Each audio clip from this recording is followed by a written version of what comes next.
નમસ્તે મિત્ર, ગુજરાત પોલીસ ભરતી 2026માં પીએસઆઈ અને લોકરક્ષક ભરતી માટે શારીરિક કસોટી માટે એક મહત્વપૂર્ણ અપડેટ આવી ગઈ છે અને તે આપને દીપક રાજાણી સરના ટ્વીટ પરથી મળેલી છે.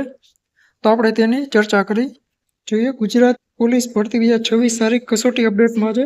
તો ગુજરાત પોલીસમાં પીએસઆઈ અને લોકરક્ષક ભરતી માટેનો પરીક્ષા કાર્યક્રમ જાહેર થયો છે અને તેમાં કુલ 13,591 ઉમેદવાર માટેની આ ભરતી યોજાવાની છે અને તેમાં 21 જાન્યુઆરી 2026થી શારીરિક કસોટી શરૂ થશે અને તેમાં પુરુષ ઉમેદવાર માટે શારીરિક કસોટીની તારીખ છે 21/1/2026થી 13/3/2026 સુધી પુરુષ ઉમેદવારની શારીરિક કસોટી યોજાશે અને તેવી જ રીતે મહિલાઓ માટે શારીરિક કસોટીની તારીખ છે 21/1/2026થી 6/3/2026 સુધી મહિલા ઉમેદવારની શારીરિક કસોટીની તારીખ છે અને રાજ્યના 15 અલગ અલગ ગ્રાઉન્ડ પર શારીરિક કસોટી યોજાશે અને આ આપને દીપક રાજાણી સરને ટ્વીટ પરથી આપને માહિતી મળે છે.